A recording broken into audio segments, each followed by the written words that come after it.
Salut, c'est Fanny pour la capsule doTERRA, une entreprise qui a du cœur. J'espère que vous allez bien. La semaine passée, il y a eu la convention doTERRA Europe. Plein d'infos super intéressantes sur la société, sur les produits, sur des nouveautés. C'était vraiment passionnant. Je ne sais pas si vous avez eu le temps de regarder ou si vous étiez seulement inscrit. En tout cas, moi, je vais revenir sur, bien sûr, certains sujets qui me tiennent à cœur.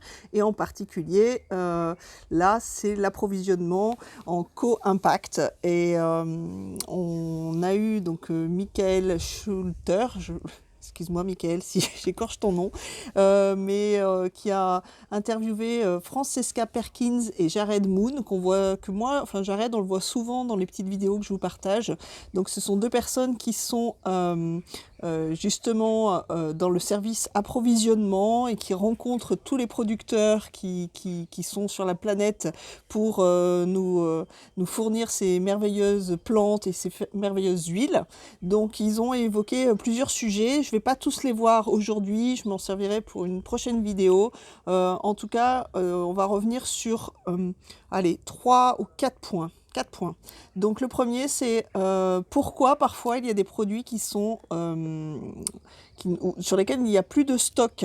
Donc Jared explique que forcément on travaille avec des produits naturels, qu'on est tributaire de notre mère nature et que les saisons sont ce qu'elles sont. La météo, selon les pays, il peut y avoir des inondations, des problèmes atmosphériques. Donc ça c'est imprévisible. Ils font leur maximum pour multiplier les sources d'approvisionnement, mais c'est pas toujours évident. Donc oui, ce sont des produits naturels et parfois le stock diminue parce qu'ils n'ont pas pu se ravitailler comme ils le pouvaient. Il y a aussi parfois des problèmes de logistique, ça a un impact effectivement de transporter des plantes jusqu'au distillateur ou du distillateur jusqu'à l'usine d'embouteillement ou d'embouteillage. Embouteillement, je sais plus. Peu importe.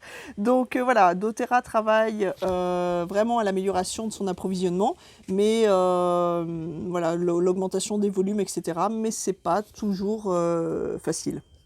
Alors, il y a aussi une question qui était revenue sur des produits qui ne viennent pas forcément du pays où la plante est endémique, c'est-à-dire là où elle pousse le mieux.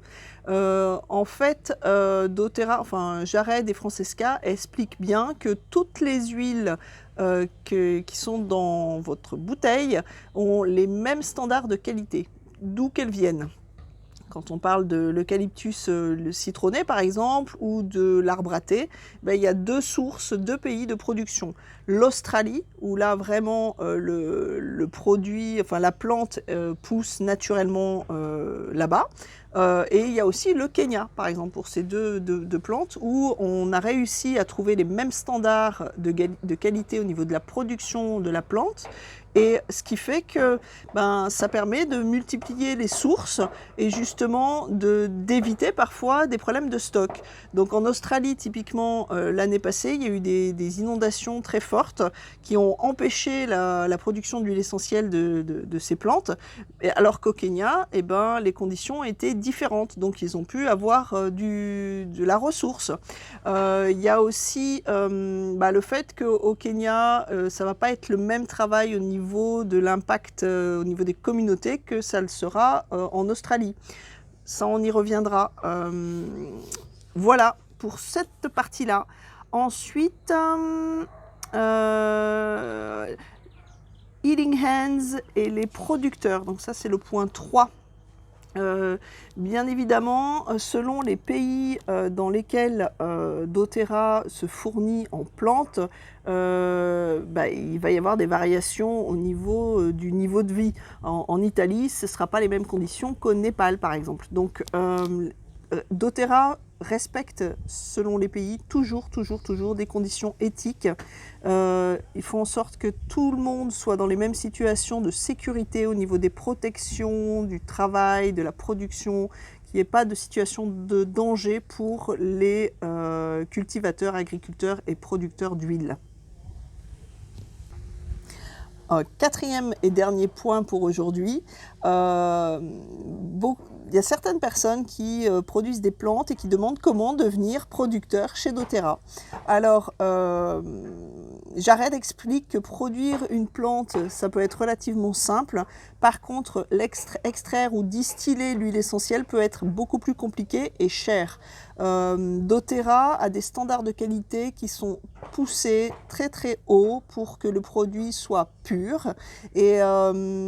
Et Francesca explique que même si le produit est pur et qu'il semble qu'il y ait toutes les conditions nécessaires pour faire une excellente huile, eh bien, leurs standards parfois sont tellement exigeants que l'huile qui est proposée ne répond pas à ces standards de qualité. Ils ont vraiment des exigences au niveau de la qualité qui font que certains fournisseurs, bien que leur huile soit bonne, ne correspond pas à ce que doTERRA recherche. Donc l'eau, bien sûr, joue, les nutriments de la terre qui ont été utilisés, la météo va créer des composants chimiques qui seront différents en fait d'une production à l'autre, même si c'est la même plante, etc. Donc ils font vraiment en sorte que les producteurs qu'ils choisissent correspondent vraiment à tous leurs critères de qualité. Alors parfois aussi on leur propose des plantes pour lesquelles doTERRA n'a pas de besoin particulier, donc ils ne vont pas aller acheter de l'huile spécifiquement. Voilà. Il y a des quantités aussi, parfois des volumes qui ne sont pas suffisamment atteints. Voilà, donc Jared et Francesca remercient toutes ces personnes qui voudraient participer à la production d'huile essentielle de doTERRA, mais souvent la qualité ne correspond pas à ce qu'ils recherchent. Il y a des types de semences qui sont très spécifiques et elles peuvent être différentes, donc voilà. On continuera la semaine prochaine sur d'autres aspects fort intéressants aussi. Je vous laisse avec ça. Je vous souhaite une belle journée, une belle semaine et on se retrouve lundi si tout va bien. À bientôt. Merci. Des bisous. Ciao.